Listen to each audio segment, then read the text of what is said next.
Part 1 के अंदर हमने सीखा था फर्स्ट तो मैटर्स क्या है, कोई भी ऐसी चीज जो स्पेस जिसके पास मास हो, खुद का वॉल्यूम हो, उसको मैटर्स बोलते हैं। फटाफट रिवीजन कर रहा हूँ आपको लास्ट टॉपिक का। कोई भी मैटर्स होते, कोई भी चीज होते, वो छोटे छोटे पार्टिकल्स से बनी होती है, और वो पार्टिकल्स कितने छोटे हैं वो मैंने आपको लास्ट टाइम भी समझाया था कि एक छोटे सी पेन के टॉप के अंदर करोड्स ऑफ सोल्ट के मोलिकुलर्स आ सकते हैं। नेक्स्ट टॉपिक था कितने छोटे होते हैं, तो हमने वो भी एक्सपेरिमेंट आपको जस्ट रिकॉल करना है सारी चीज को जो मैंने लास्ट लेक्चर में एक्सप्लेन किया हुआ था, राइट। अब पार्टिकल्स की कैरेक्टरिस्टिक जो सबसे इंपॉर्टेंट है, first things it have the space between them, यानी कि जो भी पार्टिकल्स होते उसके बीच में स्पेस होती, यानी कि आप देख सकते हो यहाँ पार्टिकल्स इसमें बीच में स्पेस है, इसलिए कोई भी चीज अंदर अंदर डालेंगे दूसरी चीज पार्टिकल्स के अंदर, जैसे यहाँ वाटर्स की बात कर रहे हैं तो उसके अंदर मिक्स हो जाएगी। दूसरी, वो कंटिन्यूअसली मूवमेंट कर रहे होते, इसलिए शायद पानी के अंदर एक इंक का ड्रॉप ऑटोमेटिकली स्प्रेड हो जाता है, या फिर घर के अंदर कोई एक कोने में हो रही जो हम अगरबत्ती कर रहे हैं उसकी जो स्मेल है, ओके, वो हमारे पास तुरंत आ जाती है ऑटोमेटिकली। तो ये रीजन है, यानी कि हमें इतना पता चल रहा है कि पार्टिकल्स जो है वो कंटिन्यूअसली मूवमेंट करते हैं। Now the particles of matters attract each other, यानी कि एक दूसरे को क्या कर रहे होते हैं, वो अट्रैक्ट कर रहे हैं। अट्रैक्ट का मीनिंग क्या, कि एक दूसरे के साथ वो अटैच है। दैट्स व्हाई कि एक सॉलिड का फिक्स शेप होता है, जिससे सॉलिड के जो पार्टिकल्स है एक दूसरे को पकड़ के रखेंगे, यानी कि वो एक रिजिड चीज बन जाएगी। ओके, स्टेट ऑफ मैटर तो तीन चीज है, main, solid, liquid and gas, plasma. एक एक्स्ट्रा अभी भी 5 नंबर की, वैसे 11 12 स्टैंडर्ड में भी नहीं आ रही उतनी हाई लेवल की है, आइंस्टाइन जिसको बोले कि आइंस्टाइन पार्टिकल, जो सॉलिड जो पार्टिकल्स होते हैं ना। एंटमैन मूवी देखा किसी ने, एंटमैन हॉलीवुड का? Yes, sir.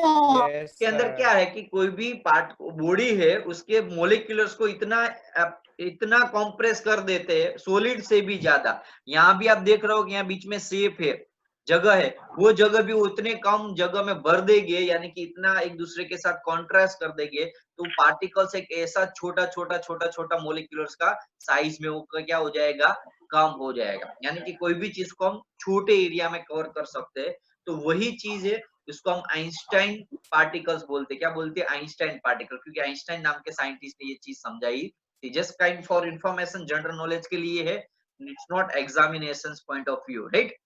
प्लाज्मा तो वैसे समझा ही था कि जो भी चीज को हम गर्म करोगे, गैस को यदि हम उसके जो मोलिक्यूलर्स उसमें से पॉजिटिव और नेगेटिव आयन को यदि अलग करेंगे, और जो बनेगा उसको हम क्या बोलते हैं, प्लाज्मा। एग्जांपल मैंने समझाया था, यहाँ आपको दिख रहा है क्या, कि जब बिजली हो रही है, लाइटनिंग होती है, तो लाइटनिंग में जो एयर के मोलिक्यूलर्स होते हैं वो क्या हो जाते हैं, प्लाज्मा फॉर्म में कन्वर्ट हो जाएंगे।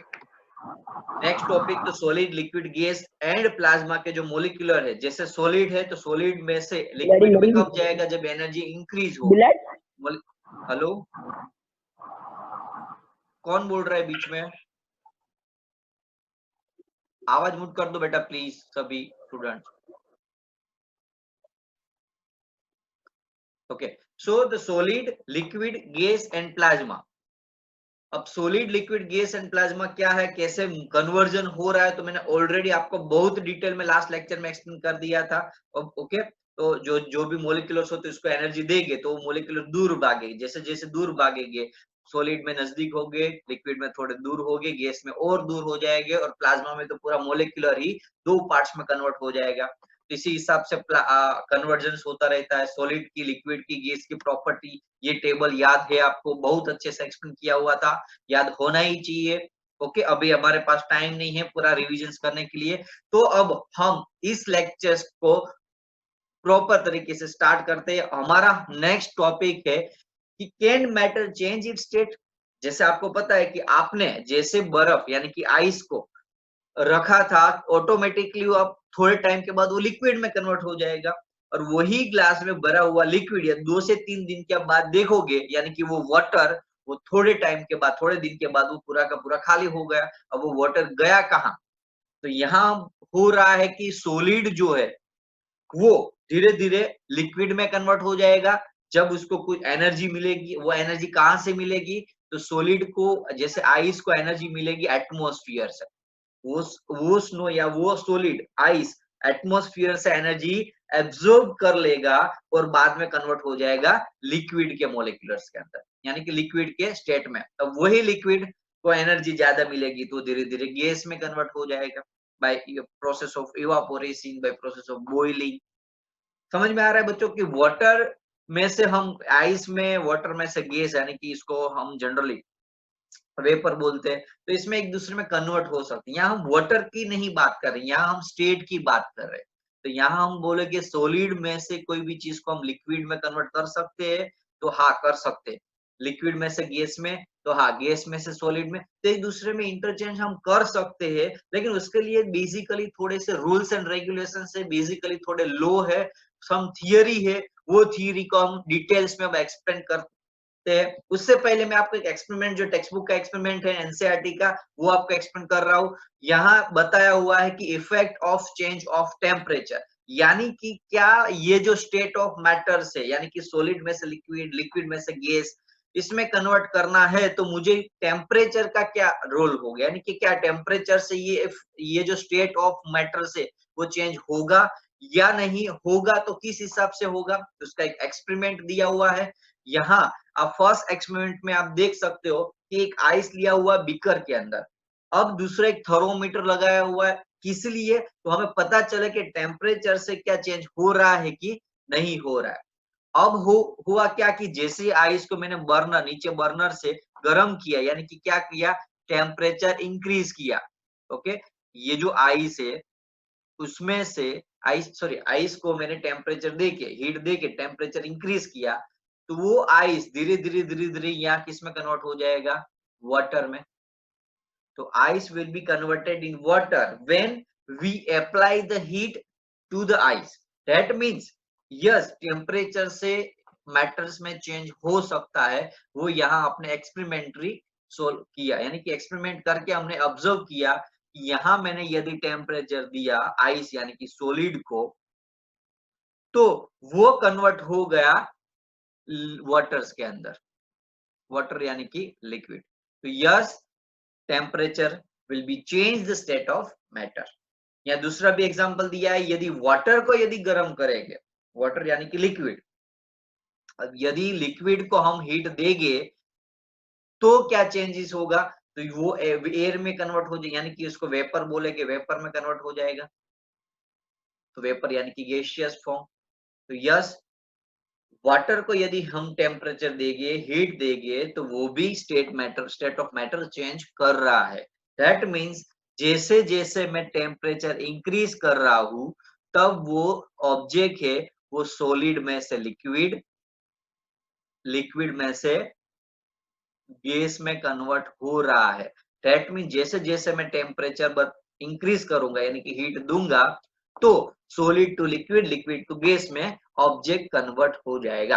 क्लियर? एनी डाउट किसी स्टूडेंट्स को? गिव मी यस और no. No, sir. No, sir. No, sir. Okay, so next topic है, तो ऐसा तो क्या हो रहा है कि टेम्परेचर देने से ऑब्जेक्ट के मैटर में चेंज हो, स्टेट में चेंज हो सकता है। तो यहाँ आपको बहुत में डिटेल्स में जाने वाला हूँ। समझ लो कि मेरे पास से सॉलिड के पार्टिकल्स है। ओके, पहले वो बाजू में लिखा हुआ थी, रीड करने का ट्राई ना करो प्लीज, वही मैं एक्सप्लेन कर रहा हूँ। ओके, वो तो आपको जस्ट ऐसे ही लिखी हुई है, क्योंकि आपको यदि स्क्रीनशॉट या फिर आपको कुछ रीड करना हो डिटेल में कि कैसे लिखना है, इसके लिए वही कंटेंट में यहाँ आपको समझा रहा हूँ कि सॉलिड के पार्टिकल एकदम नजदीक है। अब मैं आपको प्रैक्टिकली समझा रहा हूँ कैसे। समझ लो कि अभी क्या कर सकते हैं हम, साग भाजी की लारी है, अभी यहाँ लॉकडाउन चल रहा है, तो लॉकडाउन में क्या करेंगे लोग, हर रोज जनरली आप देखोगे 4, 5, 6 बजे के आसपास जो भी सब्जी मंडी होती है वहां बहुत भीड़ हो जाती है। अब वो भीड़ को यदि अलग करना है, वो भीड़ यानी कि समझ लो सॉलिड, इसलिए क्योंकि वो पार्टिकल्स जो भी लोग है वो एकदम नजदीक नजदीक है। अब यदि उसको हम अलग करेंगे तो कुछ एक्स्ट्रा कैटालिस्ट की जरूरत पड़ेगी, एक्स्ट्रा पावर की जरूरत पड़ेगी। जैसे एग्जांपल 4, जैसे ही पुलिस आई तो क्या हुआ, लोग अलग अलग हो जाएंगे। सिंपल चीज है, जैसे क्लास के अंदर आप लोग बैठे हो एकदम प्रॉपर अरेंजमेंट से, एकदम नजदीक नजदीक हो, अब बीच में किसी ने फटाका यानी कि कोई भी फटाकड़ो फोड़ी दीधो तो શું થવાનું છે સમજી લો, બધા પોતપોતાની રીતે રેન્ડમલી ડાયરેક્શનમાં મૂવમેન્ટ થવા લાગવાના છે, समझ में आवे छे। तो कोई भी पार्टिकल्स को, कोई भी मैटर्स यदि सॉलिड फॉर्म में है, तो यदि बीच में यदि मैं हीट इंक्रीज करूंगा तो क्या होगा, ये जो मोलिक्यूलर्स है उसके पास एक्स्ट्रा हीट आ गई, अब वो वाइब्रेशन उसका इंक्रीज हो जाएगा, तो वो सॉलिड के पार्टिकल जो एक दूसरे के साथ हाईली अट्रैक्टिव फोर्स बॉन्ड से वो जुड़े हुए थे, यानी कि अट्रैक्टेड थे, एक साथ थे, अब वो उसके अब क्यों एक साथ थे, क्योंकि दोनों को एक दूसरे की जरूरत थी। क्यों? क्योंकि दोनों के पास एनर्जी नहीं थी, एक दूसरे से वो कन्वर्ट करते थे, एक दूसरे से आप ले करते थे। अब हुआ क्या, जैसे मैंने यहाँ टेम्परेचर प्रोवाइड किया, तो it will be enough energy for both the particles to break this force, sorry bond, यानी कि ये जो बॉन्ड है दोनों के बीच में, वो बॉन्ड ब्रेक हो जाए। क्यों? क्योंकि दोनों के पास अब इनफ एनर्जी मिल गई है। अब वो एनर्जी से वो क्या हो जाएगा, अलग हो जाएंगे। अब वो अलग हो गए, यानी कि वो किस में कन्वर्ट हो गए, लिक्विड में। क्यों? क्योंकि दोनों के बीच का जो अट्रैक्टिव बॉन्ड है, वो फोर्स है, वो एक्चुअली कम हो गया है। समझ में आ रहा है बच्चों, क्लियर? कि यहाँ सॉलिड के पार्टिकल्स को जैसे जैसे मैं एनर्जी दूंगा, तो उसके पास उसकी जो एनर्जी हो, काइनेटिक एनर्जी, वो इंक्रीज होगी। इसको स्पेशली काइनेटिक एनर्जी बोलते हैं। तो काइनेटिक एनर्जी इंक्रीज होगी। अब काइनेटिक एनर्जी जैसे इंक्रीज होगी, जिसकी वजह से क्या होगा, वो अपनी जो फिक्स पोजीशंस में थे, वो पोजीशंस में अब नहीं रहेंगे, वो रेंडमली मूवमेंट करना स्टार्ट कर देंगे। अब सॉलिड कब था, जब वो फिक्स एक पोजीशंस पे थे और फिक्स अरेंजमेंट में थे। अब वो अरेंजमेंट निकल गया, टूट गया, वो अरेंजमेंट बिखर गया, तो अब वो अरेंजमेंट किसके जैसा हो गया, लिक्विड जैसा। यानी कि ये जो सॉलिड था ऑब्जेक्ट, अब उसका जो पार्टिकल्स का जो अरेंजमेंट है, वो अब लिक्विड जैसा हुआ। दैट मीन्स सॉलिड हो जाएगा लिक्विड में कन्वर्ट। तो रेंडमली मोशंस में कन्वर्ट करने से, रेंडमली मोशंस होने से पार्टिकल्स जो है वो लिक्विड में कन्वर्ट हो जाएंगे। क्लियर? तो मैं यहाँ ये लाइन रीड कर रहा हूँ, आपको समझना है कि क्या कहना चाहते हैं। Now increasing the temperature of the solid, मैंने क्या किया, पहले टेम्परेचर इंक्रीज किया। Now the kinetic energy of the particle will be increase, जो मैंने अभी एक्सप्लेन किया कि जैसे मैं टेम्परेचर इंक्रीज करूंगा तो काइनेटिक एनर्जी इंक्रीज होगी। अब due to increase in kinetic energy, particle start vibrating with the greater speed. अब वो अपनी जो स्पीड थी उससे और कई गुना ज्यादा स्पीड से वो दूर होना स्टार्ट कर देंगे, मूवमेंट करना स्टार्ट कर देंगे। Now the energy supply by the heat overcome the force of attractions between the particles. The particles leave their fixed positions. अब हो जाएगा क्या, अपनी जो फिक्स पोजीशंस थी उससे वो अब रिमूव हो गया, यानी कि फ्री हो गया। अब फ्री होने के बाद वो सॉलिड मेल्ट हो जाएगा और लिक्विड में कन्वर्ट हो जाएगा। Okay, clear? कोई डाउट किसी स्टूडेंट्स को? यस और no? Give me your answer. No, sir. तो क्या हुआ, सॉलिड के पार्टिकल्स को मैंने हीट दी, उस हीट की वजह से पार्टिकल्स क्या हो जाएंगे, रेंडम मूवमेंट करना स्टार्ट कर देंगे और अपनी जो फिक्स पोजीशन से फ्री हो जाएंगे और लिक्विड में कन्वर्ट हो जाएंगे। क्लियर? तो ये से ही कोई भी टेम्परेचर्स देने से कोई भी पार्टिकल्स में स्टेट चेंज होता है। सिमिलरली यही चीज आप बोले तो लिक्विड में से गैस में होगी। अब गैस के पार्टिकल को और ज्यादा एनर्जी चाहिए, यदि मैं और ज्यादा टेम्परेचर दूंगा, जो लिक्विड के पार्टिकल्स के पास भी नहीं है, उतनी यदि मैं एनर्जी को इंक्रीज करूंगा, काइनेटिक एनर्जी को, तो वो खुद हो जाएगी, इतने दूर दूर हो जाएगी, इतने फास्ट मूवमेंट करना स्टार्ट कर देंगे और अपना जो स्टेट है वो गैस में चेंज हो जाएगा। क्लियर? तो ऐसे कोई भी ऑब्जेक्ट को आप टेम्परेचर देके उसके पार्टिकल्स का अरेंजमेंट चेंज करके आप सॉलिड में से लिक्विड और लिक्विड में से गैस में कन्वर्ट कर सकते हैं। ओके, सो अब हमारी बात हुई टेम्परेचर क्या इफेक्ट कर रही है, टेम्परेचर से कैसे स्टेट ऑफ मैटर चेंज होगा। तो टेम्परेचर से स्टेट ऑफ मैटर चेंज होगा क्योंकि उसकी एनर्जी इंक्रीज होगी, उसकी फिक्स पोजीशंस चेंज हो जाएगी। अब क्या हम प्रेशर दे के स्टेट ऑफ मैटर चेंज कर सकते हैं, यस और no? Give me answer student. क्या हम प्रेशर देके स्टेट चेंज कर सकते हैं कि नहीं कर सकते? Yes, sir. ओके, अब कर सकते हैं तो कैसे कर सकते हैं? Give me answer. सर, अगर दो पार्टिकल्स को हम ज्यादा प्रेशर से एक दूसरे को ज्यादा प्रेशर से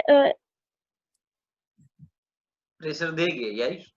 प्रेशर देंगे तो वो उनका शेप चेंज हो जाएगा। जैसे दो एप्पल को हम लोग प्रेस करेंगे तो मतलब वो लिक्विड जैसा हो जाएगा, राइट? क्रश हो एकदम जाएंगे या क्रश हो लिक्विड जाएगा, जैसा हो राइट? जाएगा। Yes okay, sir. अब दूसरा एग्जांपल मैं आपको देता हूं। आपके घर में जो एलपीजी की बोतल्स होती है, गैस स्टोव के नीचे जो होती है बोतल्स, पता है ना आपको? अब वो एलपीजी की बोतल्स में आप चेक करना, जब जब कोई भी बोतल्स थोड़ी आधी अधूरी होगी तो आप ऐसे हिला के चेक करते हैं मम्मी। यानी कि अंदर आप हिलाओगे तो आपको ऐसा लगे कि अंदर लिक्विड भरा हुआ है, और सही में लिक्विड ही होता है। अब वही लिक्विड को यदि हम बाहर निकालते हैं तो क्या बाहर लिक्विड निकलता है कि गैस निकलता है? Yes. गैस निकलेगा। अंदर लिक्विड है, समझ लो, अंदर लिक्विड है, लेकिन बाहर मैंने निकाला तो हो गया गैस। क्यों? क्योंकि उस गैस को मैंने इतना कॉम्प्रेस कर दिया था, इतना नजदीक नजदीक पार्टिकल्स को ला दिए थे। याद करो एंटमैन की वो सीरीज, एंटमैन का मूवी, कि पार्टिकल्स को नजदीक नजदीक लाके उसका पूरी साइज ही हमने क्या कर दी, कॉम्प्रेस कर दी और कम कर दी। तो बस वही चीज यहाँ हो सकती है कि आप जैसे यहाँ आप एक्सपेरिमेंट दिया हो, टेक्स्ट बुक का एक्सपेरिमेंट देखते हैं। चलो, पहले ये गैस है। अब गैस पार्टिकल्स को मैंने पिस्टन ऑफ सिलेंडर से प्रेस किया, कंप्रेस किया, जिसकी वजह से क्या हुआ, ये जो गैस है वो लिक्विड में कन्वर्ट हो जाएगा। अब और यदि मैं उसको प्रेस कर रहा हूं तो वो लिक्विड सॉलिड में कन्वर्ट हो जाएगा। It is very tough process कि लिक्विड को सॉलिड में कन्वर्ट करना थोड़ा टफ है, लेकिन फिर भी इट्स नॉट यानी कि इट्स पॉसिबल। टफ है लेकिन पॉसिबल है कि लिक्विड को आप सॉलिड में कन्वर्ट कर सकते हो। पानी को इतना जल्दी, इतना आप इतना ज्यादा क्रॉस कंप्रेस करोगे तो हाँ, वो वाटर मोलिक्यूलर्स लिक्विड सॉलिड में कन्वर्ट हो सकता है आइस के फॉर्म में। इट विल बी पॉसिबल कि गैस को कंप्रेस करो तो लिक्विड, लिक्विड को कंप्रेस करो तो सॉलिड बन सकता है। वही चीज उल्टी भी हो सकती है, रिवर्स प्रोसेस। कैसे? सॉलिड को यदि आप थोड़ा सा जगह दे दो उसको फैलने के लिए, और थोड़ा सा आप काइनेटिक एनर्जी दे दो बाहर से एटमॉस्फेयर से, तो लिक्विड में कन्वर्ट हो जाएगा। वही लिक्विड को, सिंपल चीज है, एलपीजी की बोतल है, एलपीजी की बोतल के अंदर पानी भरा था क्या? लिक्विड। अब लिक्विड इसलिए थे क्योंकि उसको कम जगह थी, वो एकदम हाई कॉम्प्रेस अंदर भरा हुआ था। अब उसको ज्यादा स्पेस मिली, अब उसको जगह ज्यादा मिली, तो वो लिक्विड में से डायरेक्टली बाहर आएगा तो गैस में कन्वर्ट हो जाएगा। क्यों? जस्ट बिकॉज क्योंकि उसके पास अब वो कॉम्प्रेसिबिलिटी नहीं है, उसके पास एक फ्री एटमॉस्फेयर है, फ्री स्पेस है, वो चाहे वो इतना स्प्रेड हो सकता है, और वो प्रॉपर्टी है गैस की। दैट मीन्स लिक्विड ऐसे गैस में कन्वर्ट हो सकता है। तो सॉलिड में से लिक्विड, लिक्विड में से गैस, ये कॉन्सेप्ट क्लियर कर दो, बस वही है चैप्टर के अंदर। कॉन्सेप्ट आपका क्लियर होगा तो आप कोई भी टाइप के क्वेश्चंस का आंसर खुद बना के दे सकते हैं। ओके, तो टेम्परेचर से चेंज हो सकता है स्टेट, प्रेशर से चेंज हो सकता है, एग्जांपल भी मैंने दिया। तो एक दूसरे में कन्वर्ट करने की प्रोसेस जिसको हम बोलेंगे inter convergence of state of matter. जब कोई भी पार्टिकल्स है, कोई भी सॉलिड, लिक्विड या गैसियस है, वो जब एक दूसरे में कन्वर्ट करते हैं, इसको हम बोलेंगे इंटर कन्वर्जन। यहाँ हम खाली सॉलिड में से लिक्विड या लिक्विड में से गैस नहीं बनाएंगे, कोई भी स्टेट में से कहीं भी हम बना सकते। जहाँ एग्जांपल फॉर मेरे पास आइस था, अब वो आइस को मैंने हीट दिया, थोड़ी गर्मी दी, टेम्परेचर दिया, तो वो कन्वर्ट हो जाएगा वाटर के अंदर, लिक्विड फॉर्म में। If we give the heat and energy to the waters, then it will be converted in the vapor. तो सिंपल चीज है, जैसे मैंने कोई भी ऑब्जेक्ट स्टेट को मैटर को हीट दी, हीट इंक्रीज कर रहा हूं, वैसे वैसे वो सॉलिड में से लिक्विड, लिक्विड में से गैस। वही उल्टी प्रोसेस है यदि हम कूल करेंगे, गरम गरम नहीं सॉरी ठंडा करेंगे वेपर्स को, तो वो हो जाएगा वाटर्स के अंदर। और वो यदि हम उसको भी गर्म सॉरी कूल करेंगे, ठंडा करेंगे, तो वो हो जाएगा आइस के अंदर। तो it will B reversible process, एक दूसरे में कन्वर्ट हो सकती है। तो आपको ज्यादा डिटेल्स में जाने के लिए अब ये स्लाइड आपको ज्यादा इंफॉर्मेशन दे सकती है कि कब कौन सी प्रोसेस को हम क्या नाम दे। याद रखो, ये जो आपकी स्लाइड उसका स्क्रीनशॉट ले लो, बहुत इंपॉर्टेंट है ये। और वैसे ही आप ऐसा करना, हर एक स्लाइड का बाद में स्क्रीनशॉट ले ही लेना, मैं आपको 1 बाय 1 स्लाइड को चेंज करूंगा, तब कर लेना, क्योंकि आपको सब कुछ याद आ जाएगा जो मैंने अभी एक्सप्लेन किया हुआ है, जैसे आप घर पर रिविजन करोगे तो यहाँ हम बात करेंगे कौन सी प्रोसेस का क्या नाम है। बहुत ज्यादा इंफॉर्मेशन है एक ही स्लाइड के अंदर, मैंने आपको डिटेल में नहीं गया, हर एक प्रोसेस का डेफिनेशन सब कुछ नहीं समझा है, खाली एक ही स्लाइड में सारी प्रोसेस को एक्सप्लेन कर रहा हूँ। यहाँ ही रहना और अपने ब्रेन को, अपने माइंड को ओपन रखना प्लीज। अब हम बात करेंगे सॉलिड टू लिक्विड, तो उसको हम बोलेंगे fusion process. It is also known as melting process. The process from solid converts into liquid, solid state convert into the liquid state is called melting process. Clear? Otherwise fusion. तो solid में से liquid में convert करने की process जिसको हम बोलेंगे fusion process. Okay, उसको हम मेल्टिंग प्रोसेस भी बोल सकते हैं। अब लिक्विड को यदि हम गैस में कन्वर्ट करें, लिक्विड को गैस में कन्वर्ट करें, तो उस प्रोसेस को हम बोलेंगे vaporization process. Vaporization process. Liquid को गैस, कैसे एग्जांपल फॉर मैंने दिया था वाटर, तो वाटर को यदि वेपर में कन्वर्ट करेंगे तो उस प्रोसेस को बोलेंगे वेपोराइजेशन प्रोसेस। क्लियर? अब गैस को यदि सॉलिड में कन्वर्ट करेंगे, गैस को यदि सॉलिड में कन्वर्ट करेंगे, गैस को सॉलिड में कन्वर्ट करने की प्रोसेस सब्लिमेशन, और उसका वाइस वर्स यानी कि उसके और उल्ट रिवर्सिबल प्रोसेस को भी हम सब्लिमेशन बोलते हैं जनरली।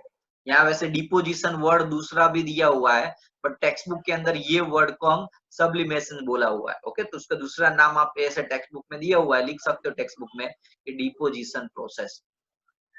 ओके, अब लिक्विड को सॉलिड में कन्वर्ट करने की प्रोसेस, तो सॉलिडिफिकेशन। लिक्विड को यदि मैं सॉलिड में कन्वर्ट करूंगा तो उस प्रोसेस को बोलेंगे सॉलिडिफिकेशन। अब गैस को यदि मैं लिक्विड में कन्वर्ट करूंगा तो कंडेंसेशन प्रोसेस। गैस को यदि मैं लिक्विड में कन्वर्ट करूंगा तो कंडेंसेशन प्रोसेस। तो समझ में आ रहा है बच्चों कि एक दूसरे में इंटर कन्वर्जन का नाम है, वो नाम आपको बहुत याद, वैसे समझ लो कि लर्न कर देना ये चीज को। ओके, ये वर्ड को आपको प्रॉपर तरीके से लर्न कर दो तो क्लियर हो जाएगा। विदाउट इस टॉपिक के अंदर, ये सारे नाम के अंदर, any students? No, sir. No, sir. सो नेक्स्ट टॉपिक है हमारा मेल्टिंग एंड फ्रीजिंग पॉइंट। वैसे ये पॉइंट यानी कि क्या? पॉइंट मीन द टेम्परेचर, यानी कि वो टेम्परेचर जहां सॉलिड लिक्विड में कन्वर्ट होगा, तो इसको हम बोलेंगे melting point of, melting point ही बोलेंगे यार। ओके, उसको हम क्या बोलेंगे? Melting point, otherwise fusion process भी बोल सकते हैं। Okay, melting point of fusion. तो समझ में आ रहा है, सॉलिड में से लिक्विड में कन्वर्ट करने की प्रोसेस जिसको हम बोलेंगे मेल्टिंग पॉइंट। अब वही चीज फ्रीजिंग पॉइंट किसको बोलेंगे? फ्रीजिंग पॉइंट बोलो बच्चों। लिक्विड को सॉलिड में कन्वर्ट करने के लिए जो टेम्परेचर रिक्वायर्ड है उसको हम बोलेंगे फ्रीजिंग पॉइंट। मैं आपको वापस इसमें समझा रहा हूं, अच्छे से समझ में आएगा ये टॉपिक। तो हर एक की डेफिनेशन बोल रहा हूं, याद रखो। Temperature at which solid convert to liquid is called melting point, is called melting point. Clear? Temperature at which solid convert to liquid, उसको हम क्या, या उसको फ्यूजन पॉइंट भी बोलते हैं। उसके नाम में आगे पॉइंट लगा देना है पीछे, सॉरी। अब ऐसा बोलो कि वेपराइजेशन पॉइंट यानी कि क्या? तो temperature at which liquid convert into gas is called vaporization point. अब बोलेंगे सॉलिडिफिकेशन या फ्रीजिंग पॉइंट किसको बोलते हैं? तो फ्रीजिंग पॉइंट का यदि नाम देना है तो फ्रीजिंग यानी कि क्या होगा? फ्रीजिंग यानी कि लिक्विड में से सॉलिड होगा, तो ऐसा बोल सकते हैं the temperature at which the substance of liquid, substance state of liquid is convert into solid form is called freezing point. इसको हम क्या बोलेंगे? Freezing point. क्लियर? ये पॉइंट में कोई डाउट है किसी को टेम्परेचर में? ओके No, मैं आपको sir. दूसरी की No, एक्स्ट्रा sir. इन्फॉर्मेशन दे रहा हूँ। टेम्परेचर होता है जिसमें दो स्केल होते हैं। No sir. टेम्परेचर में दो स्केल है, एक तो केल्विन और एक सेल्सियस। सेल्सियस। एक केल्विन स्केल होता है और एक होता है सेल्सियस स्केल। याद रखना इंपॉर्टेंट है, काम आएगी आपको। अब मैं आपको पूरा का पूरा कॉन्सेप्ट है ना वो केल्विन एंड स्केल के अंदर एक्सप्लेन कर रहा हूँ। Just 1 minute.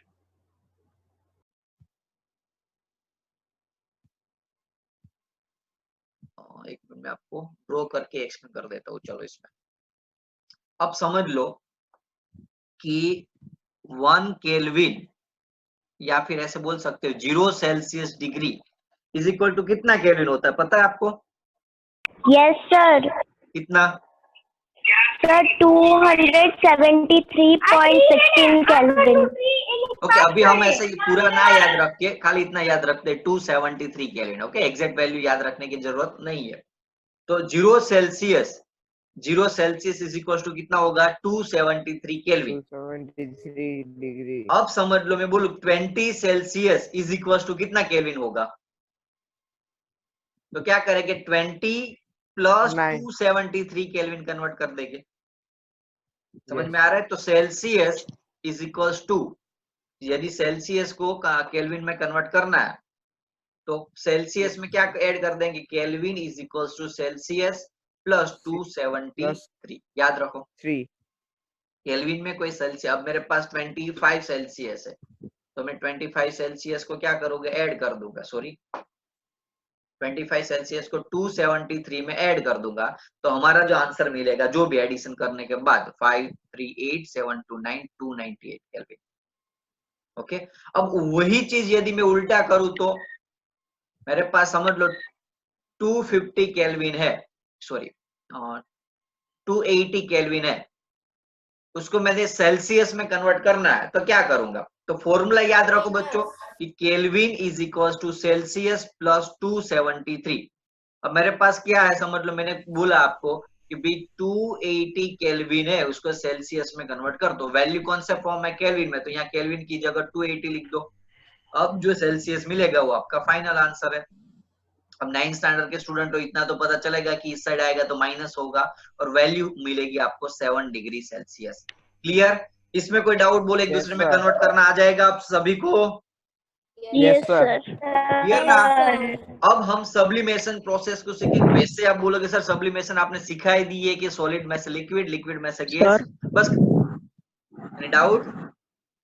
Yes sir. बोलो। सर ये फ़ारेनहीट क्या होता है? फ़ारेनहीट भी एक ऐसा ही सेल्सियस केल्विन का एक दूसरा टेम्परेचर को मेजरमेंट करने के लिए यूज होता है जनरली, लेकिन अभी वो आपके सिलेबस में नहीं है। ओके तो अभी हम इतना डिटेल में नहीं जाएंगे। कोई भी चीज को फ़ारेनहीट में कन्वर्ट करनी होती है ना तो उसका भी एक फिक्स फॉर्मूला होता है कि जिसमें जैसे ये 0 सेल्सियस है उसको मैंने 273 में कन्वर्ट किया तो वैसे फ़ारेनहीट में भी कन्वर्ट करना होता है। तो उसका जनरली फॉर्मूला एक मिनट में याद कर देता हूँ, इरेज कर देता हूँ।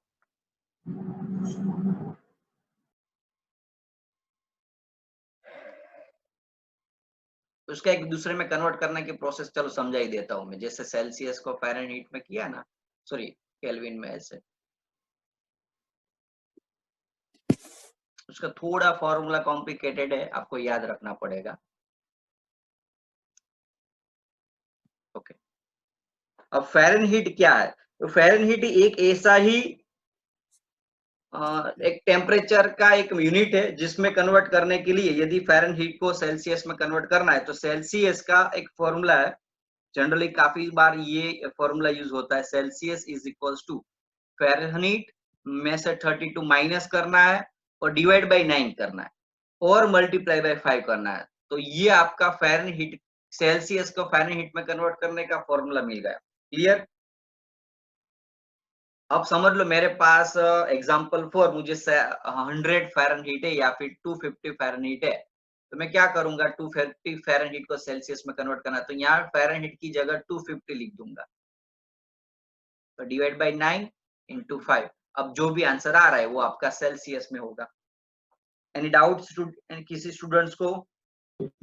No sir. No, No, sir. sir. Formula just याद रखना है आपको सेल्सियस। अब वही फॉर्मूला, काफी बार ये फॉर्मूला भी होगा किसी स्टूडेंट्स के पास कि फ़ारेनहीट को यदि सेल्सियस में कन्वर्ट करना है तो वही चीज यूज करें कि यहाँ फ़ारेनहीट को सेल्सियस, अब सेल्सियस को फ़ारेनहीट में कन्वर्ट करना हो तो यहाँ सेल्सियस की जगह वैल्यू डाल देंगे और फ़ारेनहीट को मेन बना लेंगे।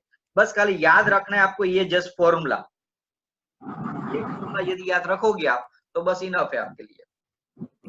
डाउट किसी स्टूडेंट्स को? No, sir. No, sir. Okay, ये फॉर्मूला याद रख लेना आप, C is equals to F minus 32/9 into 5। Okay, थोड़ा कॉम्प्लिकेटेड फॉर्मूला, वैसे याद रखने की जरूरत नहीं है, आपके टेक्स्ट बुक में शायद तो नहीं है आपके सिलेबस में, फिर भी याद रख लो। वैसे का ऑलरेडी शायद 7th स्टैंडर्ड में आ चुका था, 6 या 7 में कुछ आता था आपको ये तो। अब हम बात करें कि सब्लिमेशन तो ज्यादा कुछ नया नहीं है, ऑलरेडी मैंने समझा दिया था। सब्लिमेशन यानी कि सॉलिड में से गैस में या फिर गैस में से सॉलिड में कन्वर्ट करना। अब थोड़ा डिटेल में इसलिए जा रहा हूं कि आपको ये थोड़ा सा डाइजेस्ट नहीं होगा कि ऐसे कैसे कन्वर्ट हो सकता है। तो आपने यदि सॉलिड कार्बन डाइऑक्साइड देखा होगा, देखा है किसी ने solid carbon dioxide? No sir. कदाच नो सर, नहीं देखा। No sir. यदि काफी बार आपने वो ऐसे जनरली जो हम क्या करते हैं, गांव के अंदर जो आइसक्रीम वाले होते हैं तो उसके अंदर जो टिप के अंदर वो बर्फ या आइस नहीं होता है, यस सर। तो वो जो होता है वो सॉलिड कार्बन डाइऑक्साइड होता है, जिसको हम सॉलिड आइस भी बोल सकते हैं। ऐसे कार्बन डाइऑक्साइड का ही फॉर्म होता है वो। ड्राई अब आइस। वो आइस को यदि हम ऐसे हवा में रखेंगे ना, सॉलिड आइस को, तो वो पानी नहीं होगा, डायरेक्टली क्या होगा, व्हाइट ऐसे फ्लेम के अंदर कन्वर्ट हो जाएगा। ओके, काफी बार वो धुआं बनाने के लिए भी यूज कर रहे हैं, बहुत डेंजर होता है, टफ होता है, उसको यदि हाथ में रखो तो बहुत इतना ठंडा होगा कि कोई भी चीज को तुरंत आप उसको मेल्ट भी कर सकता है, सॉरी हार्म कर सकता है कोई भी चीज को। Clear? Yes. Yes, it sir. Is Yes, called sir. Sublimation process. कोई भी चीज को डायरेक्टली हम सॉलिड में से गैस में कन्वर्ट कर देंगे तो उसको हम क्या बोलेंगे, सब्लिमेशन प्रोसेस। ओके, अब बच्चों हमारा ना टाइम ऑलमोस्ट हो चुका, 1 मिनट मेरे पास है खाली। अब 1 मिनट के अंदर मुझे 2 से 3 टॉपिक एक्सप्लेन करने हैं, काफी सारे वैसे तो टॉपिक है, तो एक काम करते हैं, बाकी जो टॉपिक है लेटेंट हीट, इवापोरेशंस, वो हम नेक्स्ट लेक्चर के अंदर रखते हैं, क्योंकि already I have the lectures of another standard, right? आज के कोई लेक्चर्स में कोई डाउट है किसी स्टूडेंट्स को? No sir. No No, sir. Clear? Yes, sir. आज समझे उसके अंदर जनरली हम कोई भी स्टेट ऑफ मैटर का चेंजेस कैसे होता है वो आज सीखे। ओके, होमवर्क के अंदर सारे टॉपिक को आपको नोट वाइज लिख देने हैं। Okay, Yes. तो बच्चों कैसा लगा लेक्चर्स? प्लीज मुझे कमेंट बॉक्स के अंदर डाल दीजिए आपके कमेंट्स कि कैसा लगा आपका ये वीडियो लेक्चर्स। प्लीज इस वीडियो को लाइक कर दीजिए, अपने फ्रेंड के साथ शेयर करिए और सब्सक्राइब करिए हमारे विजन ई लर्निंग चैनल को, जिसके लिए आपको maximum to maximum important and IMP questions के वीडियो लेक्चर्स मिलते रहेंगे, उसकी नोटिफिकेशंस मिलती रहेगी। यदि आपको कोई भी डाउट डिफिकल्टी है तो इस नंबर पे आप कॉल कर सकते हो। मेरा नंबर है 9157146074। Vision coaching institute Nikol Ahmedabad की ओर से मैं निकुंज सर आपको शुक्रिया अदा करता हूं for watching this video. Thank you very much for watching this video. Thanks a lot. Be take care and be safe. Okay, bye. Take care.